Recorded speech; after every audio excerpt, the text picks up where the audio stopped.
My paper is on the security and political dimensions of the Gulf, of the border walls in the Gulf region. I mean by Gulf in my presentation the six member states of the Gulf Cooperation Council, which are Bahrain, Qatar, Kuwait, United Arab Emirates, and Saudi Arabia. So I focus especially on those countries because there are some authors that include also Iran, Yemen, and Iraq in the Gulf region. With the exception of Oman, other Gulf states were created in the beginning of the 20th century. And three of them, they were created in the early 1970s when the British left the region. The boundaries between the new Gulf states were generated by the European colonial powers, especially, of course, Britain, for political and economic purposes. The Western concept of sovereignty, which refers to the territorial sovereignty, did not exist in the Gulf before the European colonial age.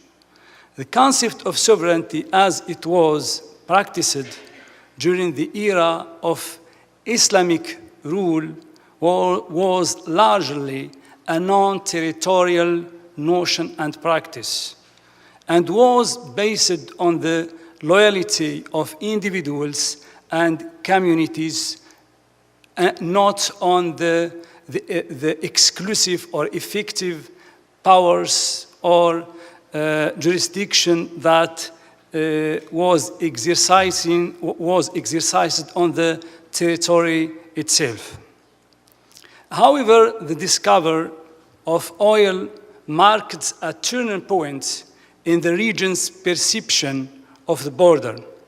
Given the growing importance of oil and gas revenues, the emerging Gulf states became interested in the knowing exactly where their sovereignty over the fields of these natural resources starts and where it ends. The discovery of and exploitation of oil not only caused new territorial disputes between Gulf states and their neighbors, but also developed the linear border perception in the Gulf. Instability and anarchy caused by the post-Cold War unipolar system, in addition to the lack of mutual trust between the Gulf states, prompted them to unilaterally secure their borders with physical and virtual walls. Kuwait was the first Gulf state to erect a wall on its border with Iraq shortly after its liberation from Saddam's Iraqi regime in 1991. This wall was initially built for a purely political purpose, aimed at giving a tangible and formal status to the internationally recognized border between the two countries. However, with the collapse of the Saddam's regime in Iraq and the increased activity of armed groups, this wall became a barrier to prevent the infiltration of these groups into Kuwait and to monitor the perimeter of the border. As for Saudi Arabia, it is today fenced off by itself in the south and with Yemen, and in the north with Iraq, and also it is fenced off from the east by the United Arab Emirates. Since 2009, Saudi Arabia erected a long security wall that spans 900 kilometers on its border with Iraq. On the southern borders, Saudi Arabia built one of the longest border walls in the world with Yemen, with which it shares about 1,470 kilometers of land border. Saudi Arabia has always faced security problems along the southern border, including irregular migration, drug and weapons trafficking, and people smuggling. Recently, the infiltration of armed groups has become increasingly dangerous. The United Arab Emirates does not face serious transnational security threat, but its border with Oman and Saudi Arabia have been entirely fenced. The political goal is the main reason for fortifying the United Arab Emirates border with Saudi Arabia to maintain the status quo of the current border, with which has long been the subject of controversy, and it contains important reserves of hydrocarbons. As for the main reason of the United Arab Emirates to fence its border with Oman is to prevent illegal cross-border movement, mainly irregular immigration.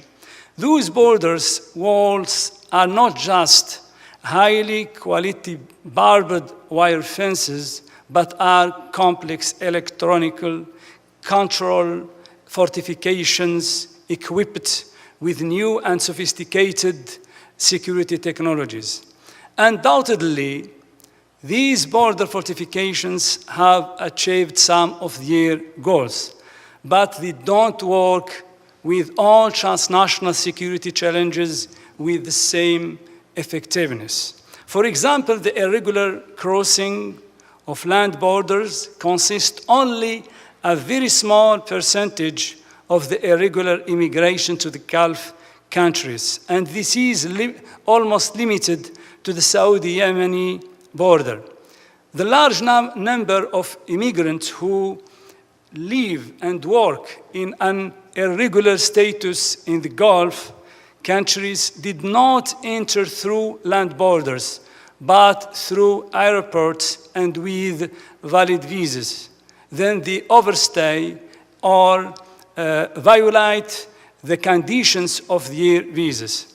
Therefore, there is no significant impact of border walls and fortifications on the management of irregular migration.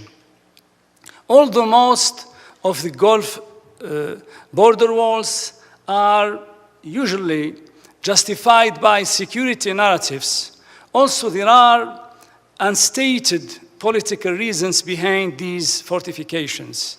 The border security policies largely reflect the nature of the current Gulf subsystem, which is marked by suspicious relations between the Gulf states.